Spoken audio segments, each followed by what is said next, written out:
dragon without its rider is a tragedy. A rider without the dragon is dead. Welcome to the fourth wing. That was good. That was so good. Because once we start talking about a book that we love, we shut up. I know. Okay, but 84 years later. 84 years later. Back in my... Okay, but here's the thing. Here's what I've done differently with my notes for Fourth Wing. I was so enthralled with the book that I didn't nitpick at all. I know with some books that I've written like my thoughts and reviews down in past, I've been like stopping almost like every page to just like write little tidbits down, and it's just so unnecessary. I'm not here to like drag authors. I'm here to enjoy a story that they've written. The most notes I did when I first read Fourth Wing, let me bring it up. I'm going to show the YouTube. My notes originally were just like anxiety, heartwarming, anxiety, anticipation, anxiety. Ooh! Funny. Oh, wait. Here's one. Funny, shock, anticipation, lust, hot, anxiety, funny. Fuck yeah! What happened on page 332? Because that had me all caps. Was that the amour? What's 332? What's 332? It was when they're at the outpost with Mira. Oh, when he puts her on the dragon. She's like, I'll hate you. You know what it is? It's a little comment at the top about Mira. Yep. That's definitely what it had to be. Let me just go to page 374 real quick. Yep. One word and I knew what it was. I saw my black tag and knew that meant Shadow Daddy, so... Smart. Honestly, we are just so excited to finally be talking about this book. Finally from my end, because I read this back in like July. Ooh. So, wow, okay. Yeah. I read this back in July. I was well aware that I was going to do a reread in November in the lead up to Iron Flame. Kristie has had this book since July. When did you decide to read it? What month are we in? November. It came out on the 7th. I think I started reading it the 1st of November. Yeah. Hi! I have been waiting, July, August, September, October. Okay, it's not that long. In the book world, I've been waiting 4 months to talk about this book with you, and in turn, on the pod. Hi!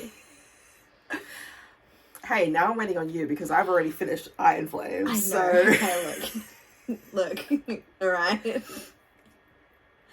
Yes, I did reread Fourth Wing. I thought I was going to reread it a lot quicker than what I did. I didn't. But to be fair, that is because I picked up Twisted Love on the 1st of November, and what's that, like 400 pages? I thought I was going to have it read in a weekend. That took me substantially longer to read, which then threw off my time frame for starting Fourth Wing, because I really wanted to be reading Iron Flame on release day. Like, I even had nothing on that day. Like, I had the whole day off work. And did I read Iron Flame? Nope. I was still deep in my reread of Fourth Wing. But whatever. At least now we get to do the Fourth Wing episode before I've read Iron Flame. So at least it's fresh in my brain, the events of Fourth Wing. Because Kristie here is still in denial about whatever the fuck happens in Iron Flame. We're not even going to go into what I'm feeling right now because I literally finished it today before I came over to do this. I've put it into a box like Violet does, and I've shoved it over that way, and I'm not dealing with it yet. It's fair. It's fair. I have to respect that.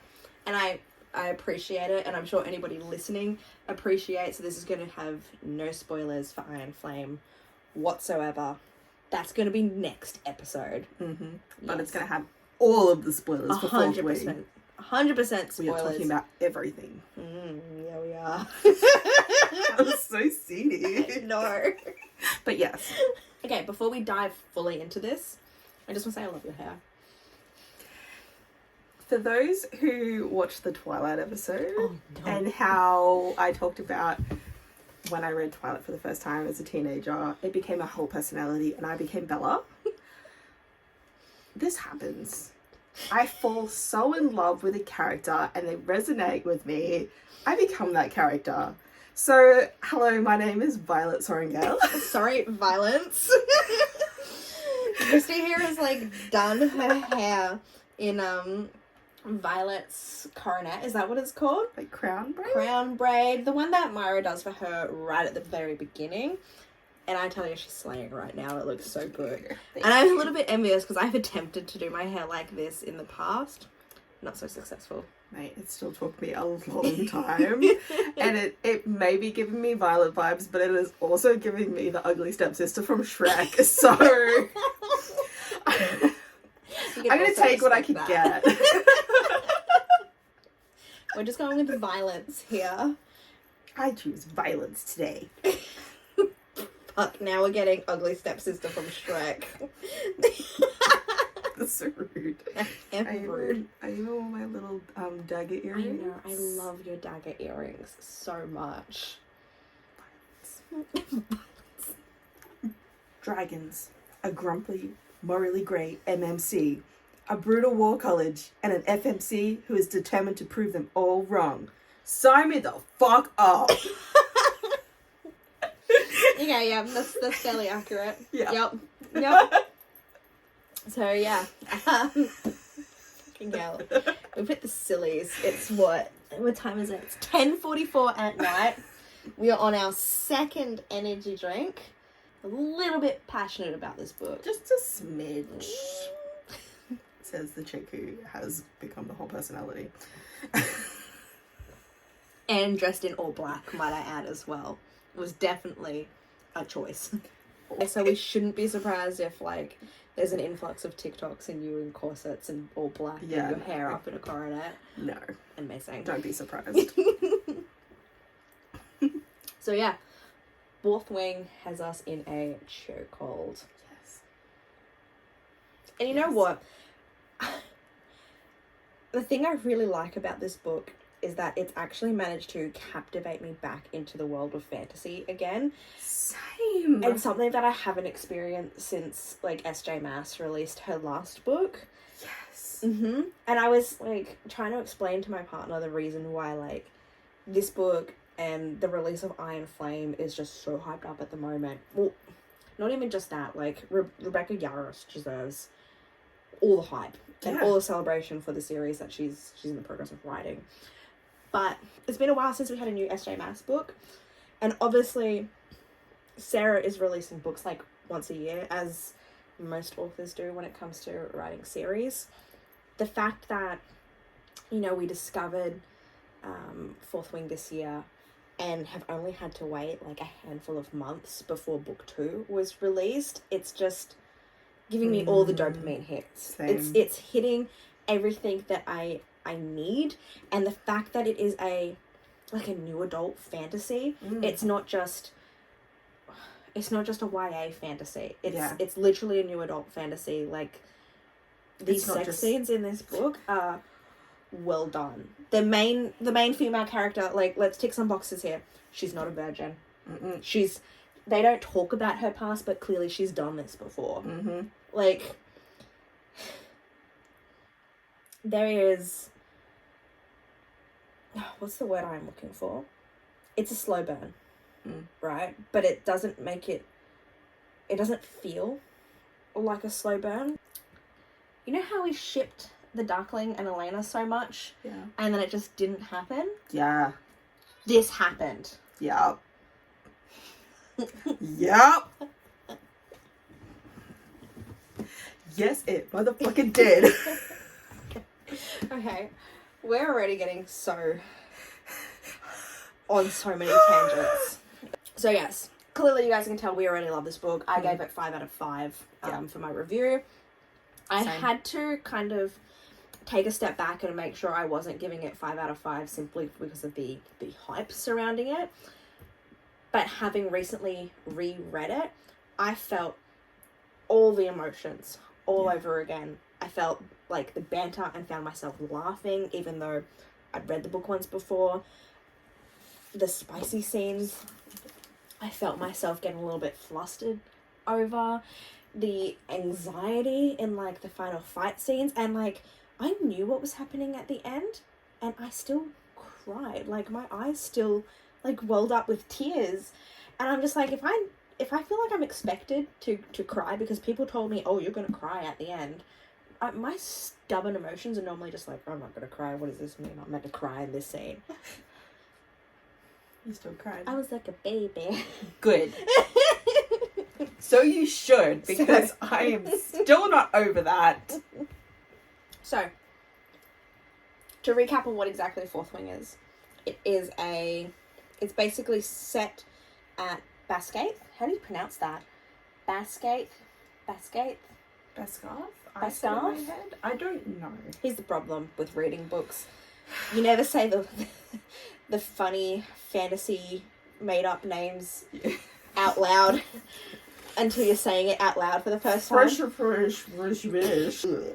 That's how I feel when I'm reading. In my head, it makes sense. In my head, I have correct pronunciation. When I have to say it out loud, I suddenly feel like an idiot in case it's not how I've been saying it in my head. Yeah. But anyways, Fourth Wing is basically set at Bascaith, whatever. It's a war college. Mm-hmm. The children of, what is this land called? Nevers, that's what it is. So basically, Nevers has been at war for 600 years. All the kids of Nevers end up getting conscripted. They have a choice on where they end up. Healers, scribes, infantry, and riders. Yeah. And normally, they have a choice on where they're going to end up. So a lot of these, I keep saying kids, but they're literally young adults. And I know I said this book isn't young adult, because it's not. But, like, they normally have a choice on where they end up, and they've been essentially training for it their entire lives. So Violet is the third youngest child in her family. Violet's mother is actually general of the college, and is a writer. Her dad was a scribe. Mm-hmm. And they ended up having 3 kids. Brennan, who grew up to be a writer, Mira, who grew up to be a writer, and Violet, who unfortunately was born with, I guess, disadvantages. Her bones and ligaments are a lot more fragile than normal. So, unlike her older brother and sister, she was studying to become a scribe like her dad. Yeah. And her whole life studied to be a scribe. It's like 12 weeks before... Like initiation? Yeah, the new initiation, the new conscription for the college year where everyone gets to pick where they end up. Her mum said to her, she's not allowed to be a scribe. She has to enter the Riders' Quadrant. All Sorrengails are riders by Sorrengail. Sorrengail's her surname. Never said that out loud. And yeah, even though, like, Violet had only just started training for it, her mother is just put her foot down on it. And honestly, it's bullshit. Honestly, dick move from her mother. And, like, her mother should know better than put someone so disadvantaged in the position, and they've barely trained for it. But Violet is extremely strong-willed. She has never let her disadvantages stop her from doing what she puts her mind to. Yeah. So the thing with entering the Riders' Quadrant is that they have to cross this parapet. Mm-hmm.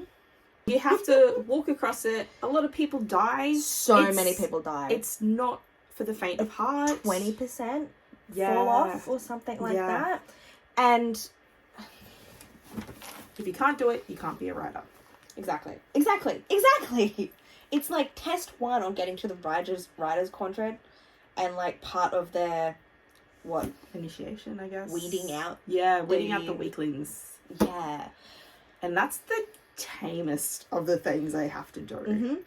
But something that I didn't pick up on when I first read the book, and it wasn't until I was, I don't know, deep diving through people's like thoughts on it all those months ago. It was storming. Yeah. When Violet crossed it. Yeah. Whose signet is Storm's? Her mom. Like, bullshit. Like, what bullshit? Is she trying to kill her? I don't know. I don't know about Lilith. Hey, I don't know about her. Honestly, her methods are questionable. Why challenge her more? The rebellion. We need to talk about the rebellion before we go any further. Yeah. 6 years ago, there was a rebellion. They talk about it a lot in the book. Obviously, extremely frowned among amongst the war colleges. It's a bad mark in Nevers' history. But the rebellion was squashed. And this kind of gave me a little bit of Hunger Games vibes. The town, I guess, where the main rebellion occurred, the city occurred, is just a scorch mark on maps now because it got burned down and has never been rebuilt. Gave me mad District 13 vibes. Yeah. Literally, like, the whole thing doesn't exist anymore. Yes. So, there was a rebellion. They, as a punishment, everyone that was a part of the rebellion was sentenced to death. Yeah. However, a lot of these people had children. There was 107 kids, to be precise. The kids all got marked with a rebellion relic, basically marking them as children of the traitors. And these kids, part of their punishment was they would get conscripted, but their only choice was to enter the Riders' Quadrant. And the way that it's like worded in the book is this is punishment for their parents. They thought sending the kids to the Riders' Quadrant would just be an easy way for them to die. The Riders' Quadrant has a high mortality rate. Yeah. There is a lot of death. Yeah. And I think they also thought that the dragons would not bond with anybody that had a rebellion relic. But either way, the children went to the Riders' Quadrant as they've all become of age. A lot of them are still alive. Obviously, there are quite a few that have died, but they've started bonding with dragons. And one of the strongest riders of the generation is Xaden. Daddy Xaden. Xaden Ryerson is Xaden Ryerson. Shadow Daddy. But Daddy Ryerson's daddy was Fen Ryerson, who killed Brennan. Yes, which is an important thing to point out. So, yeah, there is a lot of family history between our main female character and our main male character, which I actually think was really well done. Oh, fuck yeah. It didn't feel like it was forced plot. No. So Violet obviously has reason to not like Xaden because Xaden's dad, Fen... You killed my father, prepare to die! Oh my god. Fen Ryerson. Fen Ryerson killed Brennan, which is Violet's oldest brother. And Xaden has reason to hate Violet because it was Violet's mum, Lilith Sorengale, that sentenced his dad, Fen Ryerson, to death. Yeah. So there's a lot of tension. And Violet enters, like, the Riders' Quadrant, like, he's going to kill me. First opportunity he gets, he's going to kill me. Yeah, like, even Mira, her older sister, is just like, whatever you do, stay away from Xaden Ryerson. Like, she is warned to stay away. He's bad news. He's your enemy. Number one enemy. And, look, the tension between them is great. True definition of enemies to lovers. Yes. Yeah. Just brilliantly executed. It was just like the way, because this book is 99% told from Violet's perspective up until the very last chapter. Then we get a perspective from Xaden. But like, one of them, like I told you, I didn't really write down a lot of notes, but one of the notes that I did write down, because obviously we know this is enemies to lovers, I was just like, I loved Violet's inner monologue of what she found hot, because same girl, same. My second time through on the reread, a little thing for all of everybody watching on YouTube is I managed to tab the book this time round, which was so much fun to do. Kristie's actually tabbed hers as well. I color-coded mine, so everywhere that you see a black tab is actually my Shadow Daddy notes. I love that so much. Because yeah, at first, because this was my reread, and I was picking up on things I obviously wasn't paying as much attention to the first time round, I just started like making tabs for every time her scalp prickled, which meant like Xaden was around. And wait, let me just find. Okay, we're still in scalp prickling territory. The scalp is still tingling right now. At one point, because like I said, I loved Violet's inner monologue. I loved how she was fighting with herself between wanting to be attracted to him and just like, no, I can't be attracted to him. He's going to kill me at any moment. Yeah. But like at one point, her inner monologue is just like, you know, he's toxic and dangerous and why do I find this so hot? And I'm like, yes.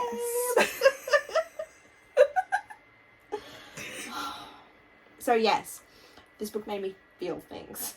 And I just love the progression of their relationship. Yeah. Just of the denial. Yeah. And then like the scenes, like obviously these people being in the writer's quadrant, they have to train. So there are a lot of, I guess, fighting scenes on the mat. Fighting scenes on the mat and training scenes on the mat. And the way that he pinned her hips. Oh my god. There is so many scenes that I could just... The way that, like, he guided her to, like... where to kill someone. Like, yeah, how to kill someone. Find their weak spots, like, here on the kidney. His daggers. And I'm just like, why is this so hot? Literally. There's so many of those sort of scenes. Just the tension. It's the tension. Mm-hmm. Rebecca Yarros bothered. Just did such a good job. Such a good job. And like here's the thing. Because obviously this is only book 1. It is a much longer series in the works. Do we like risk ourselves falling for the first guy?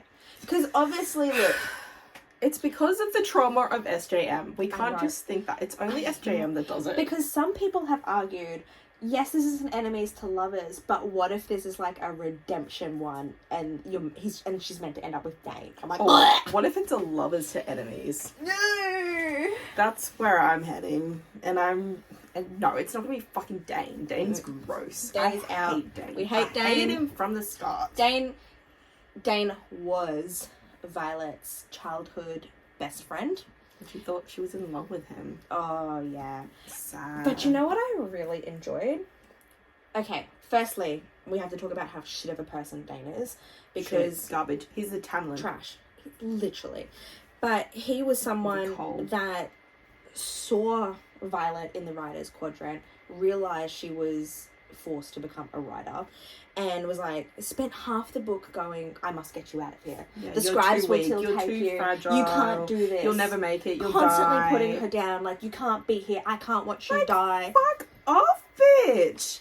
Like, I put in here, like, obviously Violet is the underdog, but it's a character you can't help root for. Her determination, wit, and inner strength shine through her vulnerabilities.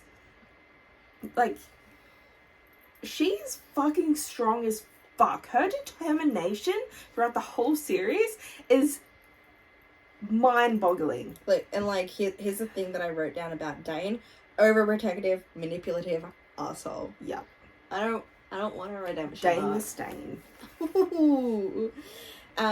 There's literally nothing you can do to make me like him again. Sorry, Rebecca. Just like, please just don't It's go literally like Tamlin and Cole all over again. Okay. You can give me a whole book and I will still hate him. Are you talking about Tower of Dawn? Yeah. Okay, anyways, so the reason why I segued on our We Hate Dane, God, that really will come back to bite us if she does do a redemption arc. Well, Oh man, I will throw the book. Quote it I now. will throw the book. Anyways, I really liked that when Dane actually kissed Violet for the first time, and Violet was like, she was just like, yes, this is finally happening, and I felt nothing. His lips are soft, but the kiss is firm, and delight races up my spine. After years, Dane is finally kissing me. The thrill is gone in less than a heartbeat. There's no heat, no energy, no sharp slice of lust. Disappointment sours the moment, but not for Dane. He's all smiles as he pulls away. It was over in an instant. It was everything I've ever wanted, except... shit. I don't want it anymore. Like, so well done. When I read it, I literally fist bumped the air. Like... I mean, how many times have I read a book where, you know, the main female character, she gets that kiss, she gets the guy that she wants, and then it's not the feelings that she hoped it was, but then she's in denial about it and still proceeds with the relationship, even though it's just, there's nothing, there's no sparks. I absolutely love that she was like, nah, this isn't for me. This isn't for me. Because what is for me was absolutely every single scene between her and Xaden. My fave parts of the book. When her and Xaden finally kiss. When Xaden saves her. When they fuck. Oh boy, that was hot. Nothing beats fantasy and smut. The parapet scene with Xaden when he confesses his feelings. The scene outside when she's trying to block out. Okay, so segueing back to more of the actual plot. Just... We knew this episode was going to be a hot mess because of how passionate and, like, just in love with this story that we are. But the dragons, they bond. They bond with riders every year. So the riders don't get a chance to bond with dragons until threshing, which always happens on, like, the 1st of October every year, I think it was said. Mm-hmm. And leading up to that, they all go through a bunch of challenges to train them, ready them, just prepare them to ride a dragon. But of course, these challenges are deadly. Yeah, they weed out more of the weaklings. Yeah, I think it starts off with, like, over 300 candidates in the riders quadrant, and by the time it comes to threshing, there's 100 and something. like about 130. Yeah. So the death toll's high. Yeah. And even then, not everybody bonds a dragon. I think there was like 40. There was 35. There was 35. Unbonded. I thought it was like 42. There was a lot of unbonded. And they talk about it a lot, that there is less and less dragons who are willing to bond each year. The main consensus is you can't force a dragon to do anything, and a lot of what you understand throughout the story is, yes, the humans obviously run and control a lot of what happens in Nevere.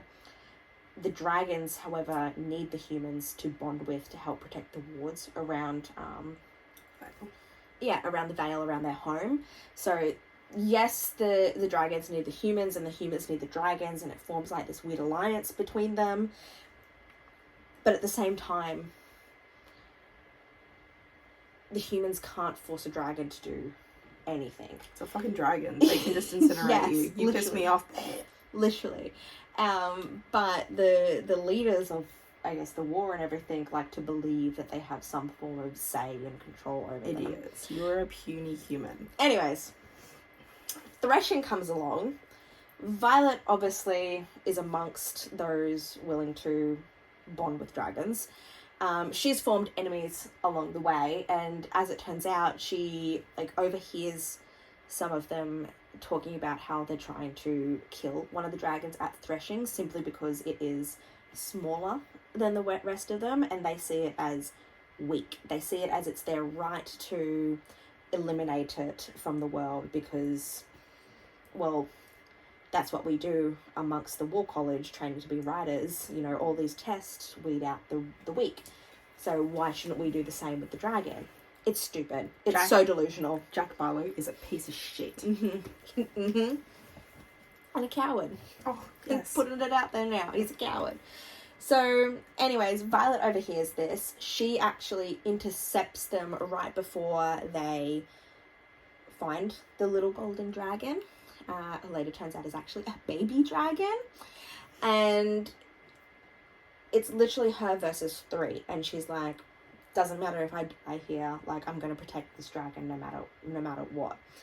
Oh. And as it turns out, the 3rd and 2nd years, they're watching, but they cannot intercept. And as it turns out, Xaden and Xaden's dragon, are actually watching where the little golden dragon is. And they have to watch on as Violet, literally 3 against 1, and somehow manages to come out on top when Taryn, is that how I pronounce it? Tarn, Segal's mate lands, and, well, he eats one of them. He definitely, he incinerates. Jack Barlow runs away a coward. Violet seriously injures another, and Tane incinerates one of them. Mm-hmm. And Tane decides to bond with Violet. And like a few pages later, we find out that Endana also wants to bond with Violet, and it causes an absolute uproar. But she gets to walk away with 2 dragons because the dragons have chosen her, and the generals can't make her choose because the dragons have made a decision. Mm-hmm. And what the dragons say goes. I love Endana. So do I. She's so cute. So cute. Each character's little ability is just sick. There are so many things in this book that you're just like... But you know what it is? It was actually really easy to follow. Yeah. Some fantasy world building is complex. And like, look, I love a world that just builds and builds and builds and builds and builds. And I'm just so absorbed in the story. But this one, it's like... It was just simple to understand. It was simple to follow along. And like every time like a new concept was introduced, it wasn't overwhelming. It wasn't too much at times. So I think, like, I know I struggle sometimes when it is too much world building. Like, I struggle reading Crescent City because of that. Still loved the book. Don't get me wrong. I literally reread it again recently. But I get what you mean. Like, it's still complex and intense, but it's easy to follow. I wasn't sitting there going, wait, what does that... Mm-hmm. I actually followed along and got what was happening. And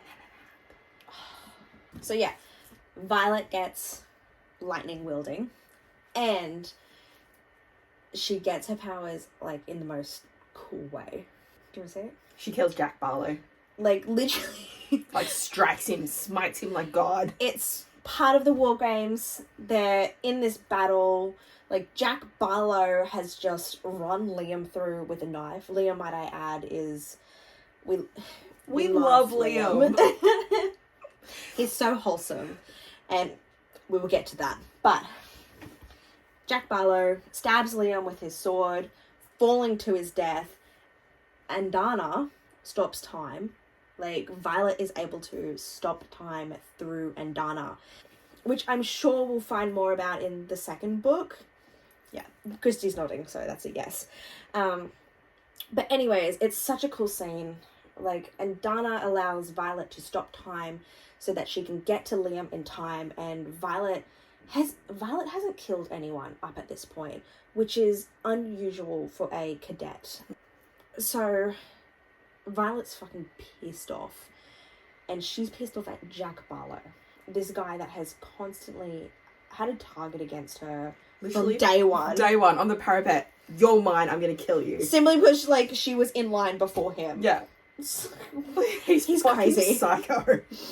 And anyways, Violet is just enraged and she feels herself like building up with power, like points out her arms, targets towards Jack and just shoots him dead with a lightning bolt. It's badass. She doesn't actually shoot him. She shoots like Okay, the she rocks shoots and a he falls to his death. Like, it's a little bit creative. it's important, okay? Okay, sure. Yeah. He's dead. She has lightning. It's great.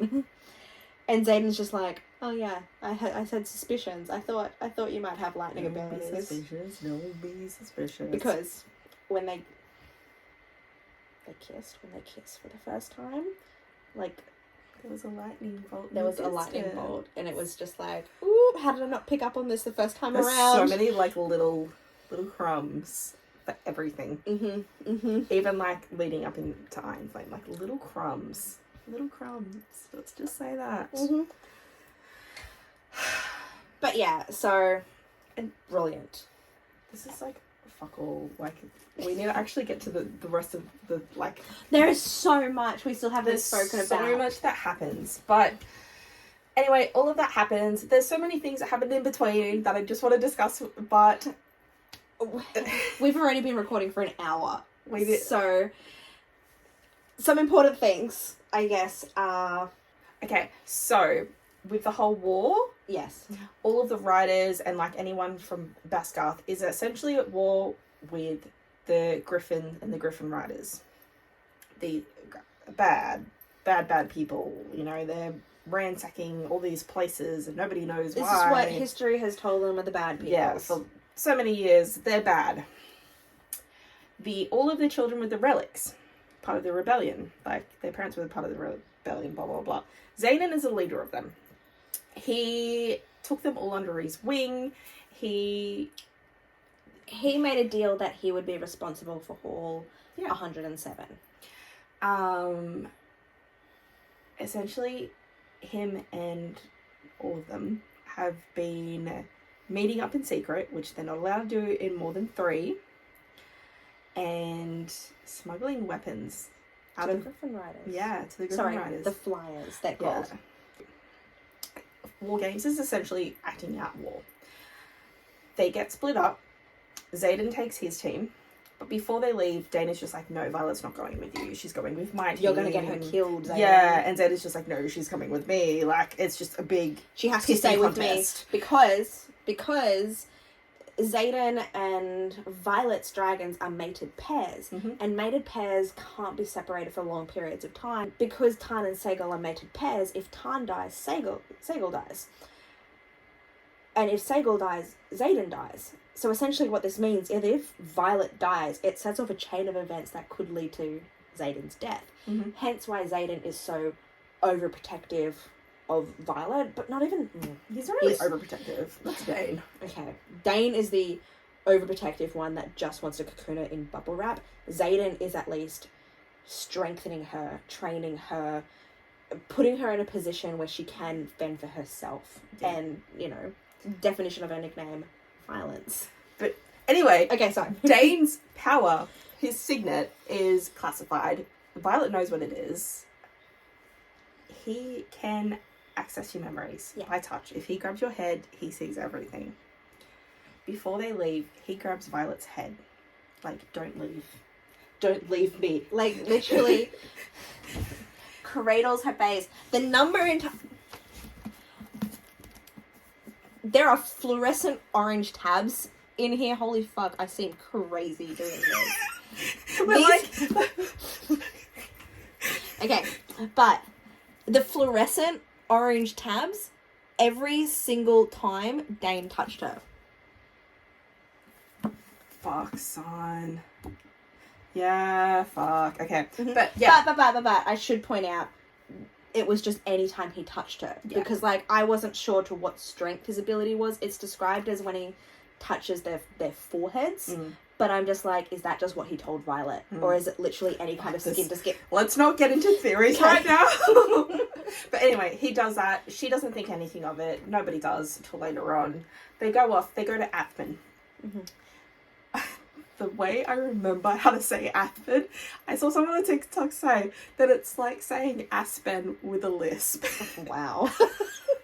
But they go there, and that's when they you know, the Griffin Rider, the Flyers, blah, blah, blah. Anyway. They realise it's a whole setup. Yeah. They've been sent there to die. Yes. But not the Griffins. There's these creatures called Venin that ride on Wyvern. Sorry, Wyvern, Wyvern, however you want to pronounce it. We're Australian. We say Wyvern. But these guys are evil. When they're evil because they draw from the earth. Yeah, they draw from the earth to get their power, and they sacrifice their soul in the process. Yeah. They're actually talked about throughout the entire book, but they're portrayed as being fables, as children's stories. They don't exist. They're the scary stories that parents tell their kids at night time to get them to eat their vegetables. But they do exist. They got rewrote out of history? No. Yes. Is that the word though? Rewrote? Yes. I don't know. But so there's like a really good point in the book where Violet actually finds a note from her dad. It was written a few months before he actually died, and he had hidden it within the spine of her favourite book, which was a book on fables, which talks about the Venin, talks about the Wyvern. Essentially, the whole point of the letter is he's saying it only takes one generation to rewrite history, one generation to teach it, and then the next generation to forget it. And Violet puts pieces together and it's like they've been at war 600 years, but the archives only have 400 years of history, and there is like so much still left to kind of discover. But what we realise right at the very end is, yes, Xaden is a traitor to Nevere, but he points out that they're actually on the wrong side of the war. And Nevere, staying cocooned and cushioned within their wards, keeping their veil safe, is ignoring and turning their backs on what is happening outside of those wards. There are innocent people, cities getting destroyed by these Venin, by the wyverns that they create, and Nevere has found themselves on the wrong side of the war. And Xaden, and like you think back and what his father did with the traitors was actually trying to right the wrongs of the past. Yeah. They won't... Oh, there's just so much to It's so deep. But anyway, they're in Athben. And they're talking with the Griffin Riders, and then they see essentially a swarm of wyvern and the Venin riding on top. There's 3 Venin. Going towards, I think it's Pomiel. There's 4 Venin. Yeah. Riding towards a town that they can see not too far away, and they're going to destroy it. There's a whole bunch of people, casualties, what's the word, civilians, and they can't sit by and just let them die. So they go to help, but they've never gone against these wyvern or the Venin. They're stronger, they're fucked. Like the Venin, it just blows my mind. They get into this big, massive fight. It's just so...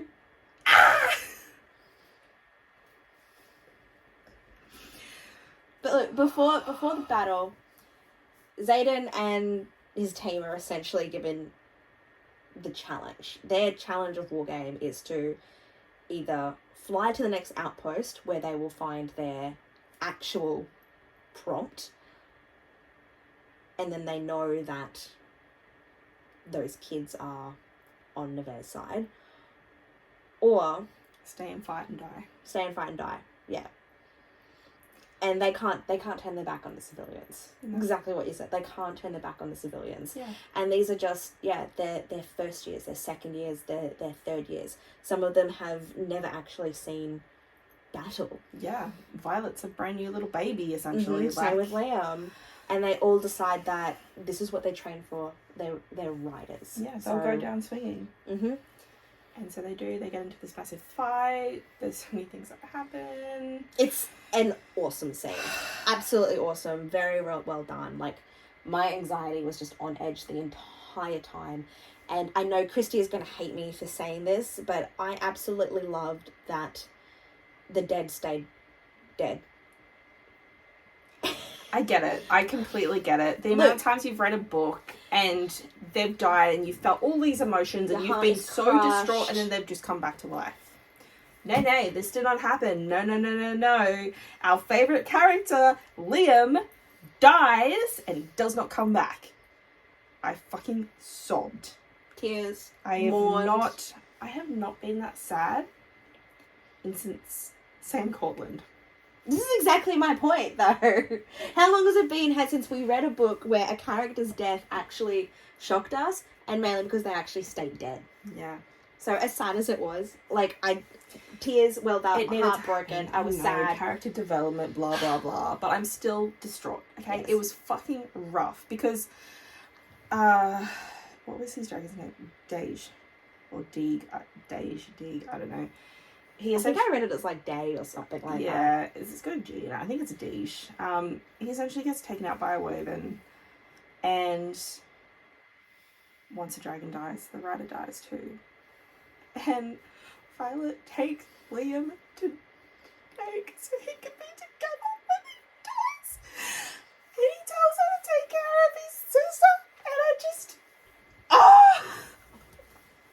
I loved Liam so much, and this scene fucking broke me. There was just something about Liam's character where he was just just good. Yeah. And I think that's what makes his death hurt.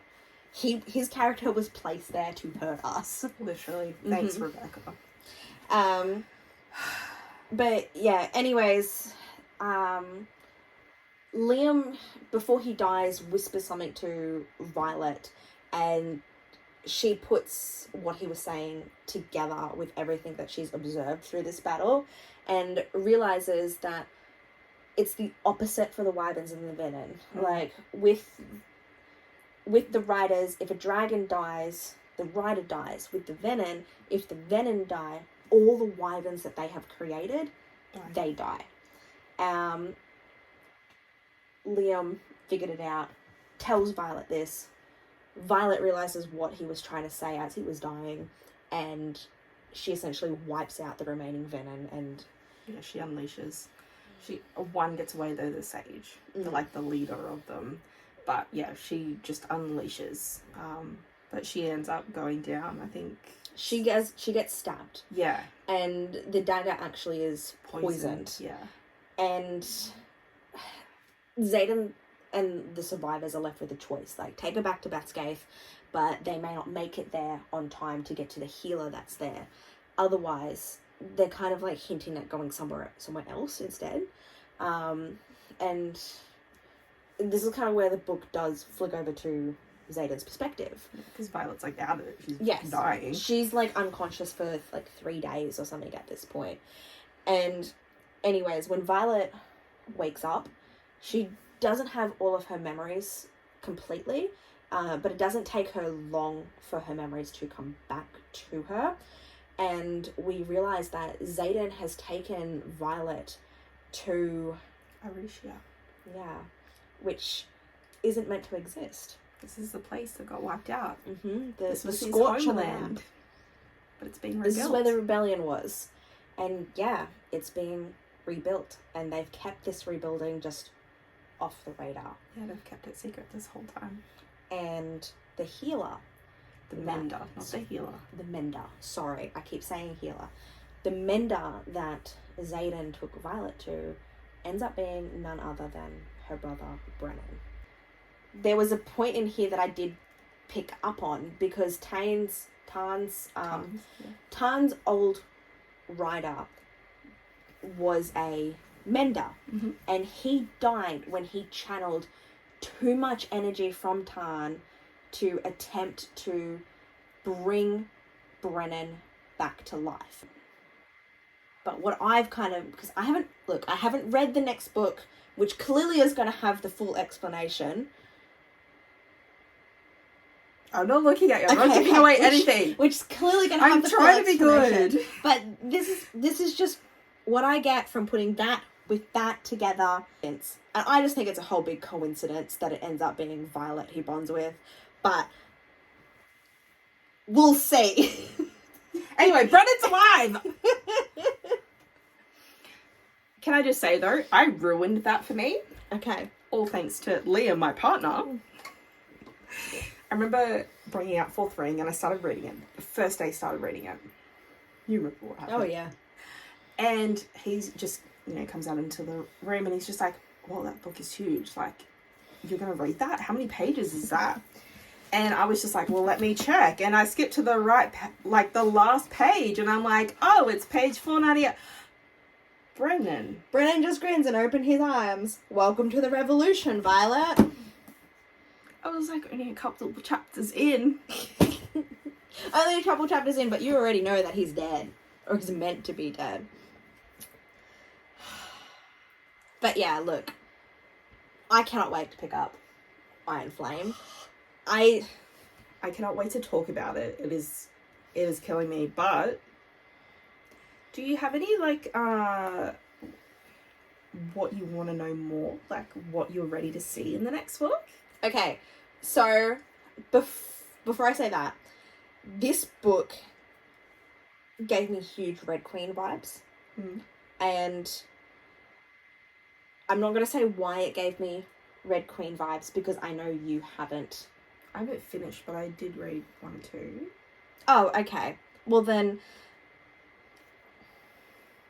kind of spoilery for Red Queen, but our main character also has lightning abilities in Red Queen, and I believe also at the end of that book we find out her brother is alive or is meant to be dead.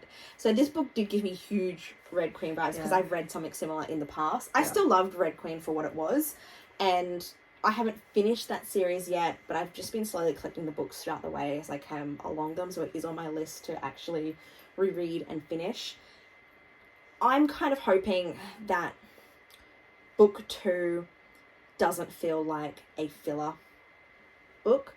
I kind of found, like, a lot of the times when I have read fantasy books in the past, book 2 ends up just feeling like a filler where the main character, she has her powers now, but because we're in a rebellion, we now have to gather our forces and get stronger before we can move on to the next book and actually have the rebellion.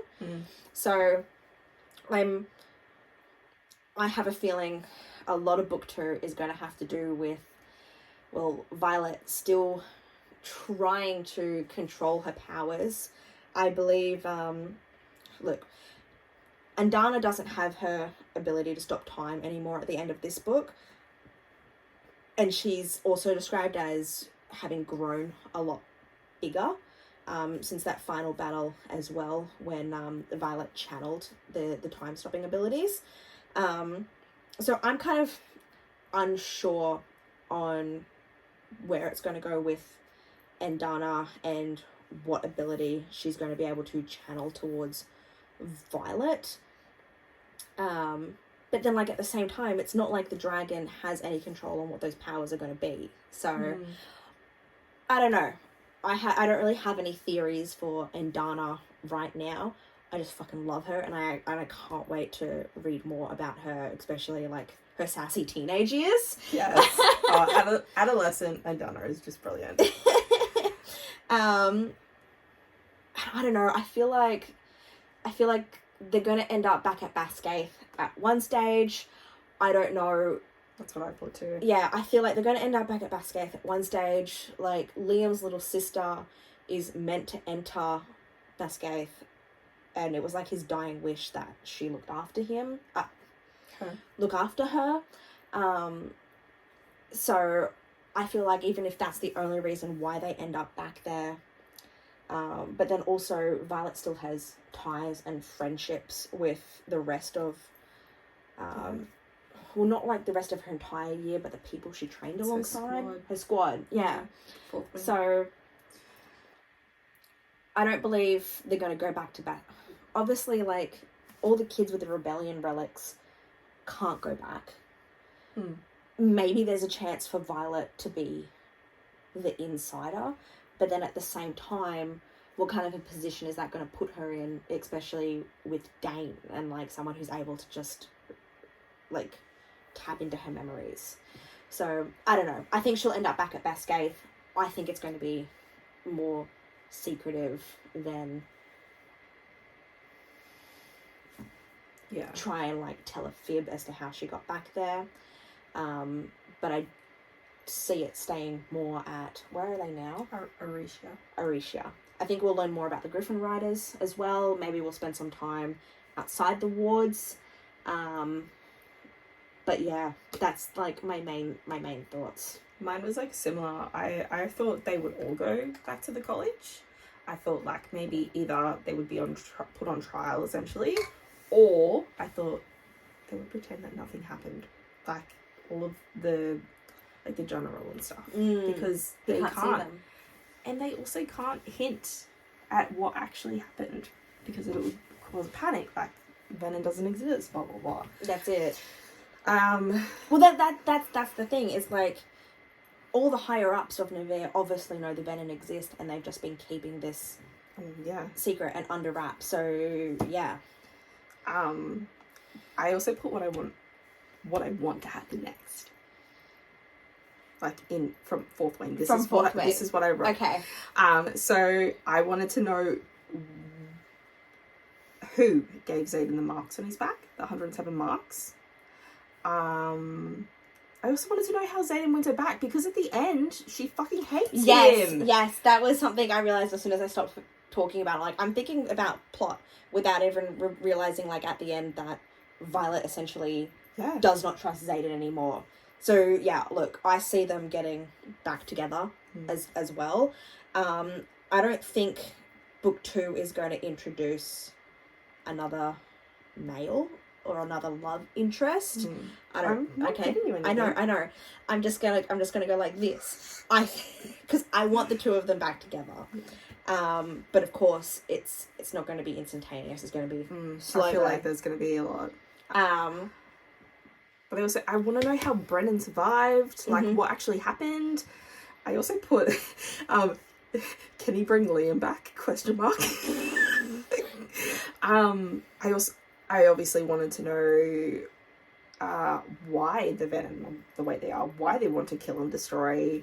I want to know why Marda... How are you saying it? Marda? The dragon? Who? Andana? Andana. I'm saying Andana. Why did Andana bond with Violet? I want to see how her mum reacts to all of this. And how Dane reacts. Look, either way... And will Xaden kill Dane? No, I feel like Dane's going to be there for the long game. We have so many questions leading into Iron Flame. Yes. There is so much that... There's just so much more to discover about this world. Yeah. And you know what? Even with how the book ended on just that plot hook drop, I feel like I wasn't left on a cliffhanger. Like, I feel like, there's more to discover. There was a bombshell at the end. It could have literally left with, like, you didn't know if Violet was going to survive. That would have been rough. Exactly. So that was kind of nice. The only other thing I wanted to say was I haven't felt this exhilarated reading a fantasy book or even a book in general since Tog, like Throne of Glass. But it took me half a series till I was so wrapped up in it. Like, I still loved it from start to finish, but to be this invested, half a series, like, probably like the 4th or 5th book. This is book 1.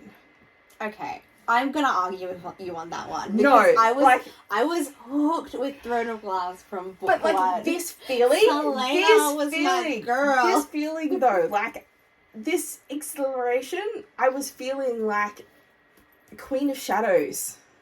Yeah. Okay. Look, do you get what I mean? I'll agree with you. Look, yeah.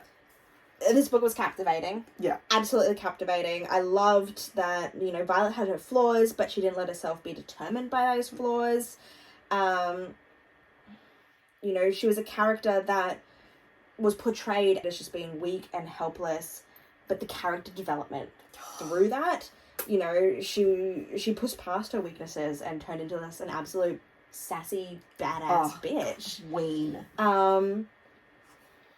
And yeah, there's just still so much more left to learn, left to discover, left to unravel. And I feel like with how, you know, Rebecca Yarros has ended Fourth Wing, there's so much more that can be expanded on, because we only really know about the college. Yeah. And there's a whole continent to discover. There's more beyond the wards and everything like that. But yeah. So much to discover. We're here for it. So, I guess this is it for now. Until we're back for Iron Flame. But we want to hear your thoughts. We want to hear your fan theories. Like, what do you think is going to happen next? You know, did you love this book? Did you hate this book? What were your favourite parts? What were your least favourite parts? Who did you love? Who did you hate? Obviously, Jack and Dane. But anything, like, we want to talk about this more. Obviously, we could keep talking about this for hours. But where do you think this is going to go? Yeah. I'll put a Q&A question in the Spotify show notes.